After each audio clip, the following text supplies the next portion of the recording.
MP Kesineni చిన్ని press meet. భారతదేశం సైన్యానికి అభినందనలు. దేశం యొక్క ప్రతిష్టను గెలిపించారు. పహల్గాం యొక్క బాధితులు కూడా ఈ దాడిని స్వాగతించారు. జగన్ రెడ్డి దగ్గర పాలేరుగా పనిచేసిన వ్యక్తి మాజీ ఎంపీ కేశినేని నాని కసిరెడ్డి రాజశేఖర రెడ్డిని కలిసిన మాట వాస్తవమే. కసిరెడ్డి రాజశేఖర రెడ్డి వైఎస్ జగన్మోహన్ రెడ్డికి ఉన్న సాన్నిహిత్యం ఉంది. ఈ సాన్నిహిత్యంతో నేను అతనితో ఉన్న వ్యాపార లావాదేవీలు వదులుకున్నాను.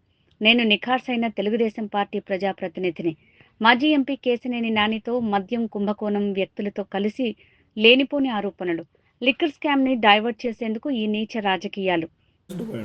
దీంట్లో కంపెనీలు ఎక్కడో చోట మార్క్ అయి ఉంటాయి కదా, రిజిస్టర్ అయి ఉంటాయి కదా. కంపెనీలు అనేది అమెరికాలో పెట్టడానికి అంటే రిజిస్టర్ లేకుండా ఉండదు కదా. ఇవన్నీ తేల్సని ఏదో మసిగుడ్డ ఎదుటోడి మీద ఒక చిన్న లింక్ దొరికింది, దానికి ఒక దుప్పటి కప్పుదాం, మసిగుడ్డ పెట్టి మారేడికాయ ఇలా చేయటం. అందుకే కదా ఈ రెండు కంపెనీలు తెలిస్తే చాలు. మీరు ఇన్వెస్టిగేట్ చేయాలి కింద మీరు అమెరికా ఎవరు వెళ్తారు, దుబాయ్ ఎవరు వెళ్తారు చెప్పండి. ఇది నేను నా డబ్బులతో పంపిస్తాను.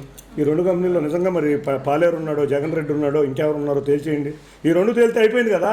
ఈ రెండింటి మీద 3,600 కోట్లు వెళ్ళి అని చెప్తున్నారు కదా.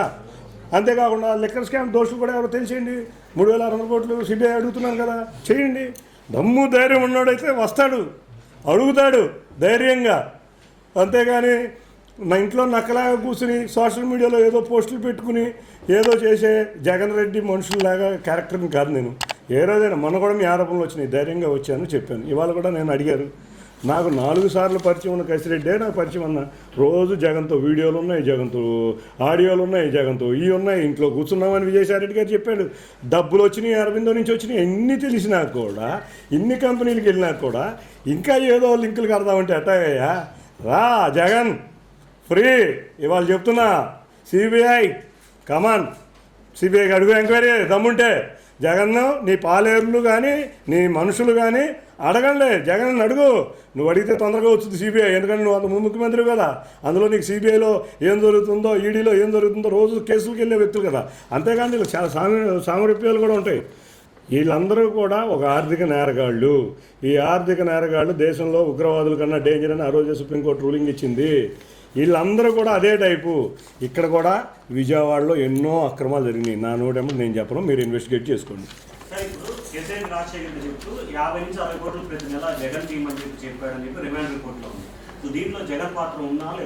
మరి అదే కదా, జగన్ రెడ్డికి 3,600 కోట్లు తాడేపల్లి ప్యాలెస్కి వెళ్ళినాయి. ఆ 4వ నెంబర్ గదికి ఆ 4 వ్యక్తులకి వెళ్ళినాయి అని ఇవాళ రిమాండ్ రిపోర్ట్లో ఉన్నాయి.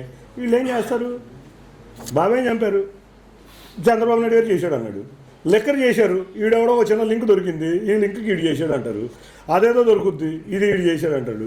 ఇవాళ హైదరాబాదులో నా కుటుంబానికి 10 చోట్ల స్థలాలు ఉన్నాయి. 10 చోట్ల 10 మంది పక్క స్థలాలు ఉంటాయి. దాంతో నేను అనుకుంటాం తప్ప, నేను ఆపేయడం తప్ప, నేను కోట్లు నష్టపోయా. నిజంగా నా ఎలక్షన్ ముందు కోట్లు నష్టపోవడం అనేది చాలా మామూలు విషయం కాదు. ఇవాళకి కూడా అక్కడ ఏ పని ఇప్పుడు నేను కడదాం అనుకున్నా పర్మిషన్ ఉండాలిగా.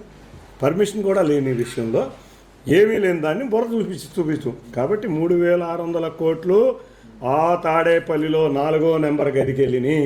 ఆ గదికి ఎంట్రీ 4గురే. దాన్ని మీరు ఇన్వెస్టిగేట్ చేసుకోండి, మీకే అర్థమవుద్ది. రెండోది, హైదరాబాదులో ఈ మధ్య జరిగిన ఒక సంఘటన. 5 వ్యక్తులు 2 రోజులు రోజు సాయంత్రం పూట కూర్చుని ఈ మద్యం కేసు మీద మల్లగొల్లాలు పడ్డారా లేదో. దాంట్లో 4 వ్యక్తుల పేరు, 4 వ్యక్తుల పేర్లు తెలిపాను. 5వ వ్యక్తి పేరు కూడా ఈ ప్రాంతం వాడని తెలిసింది.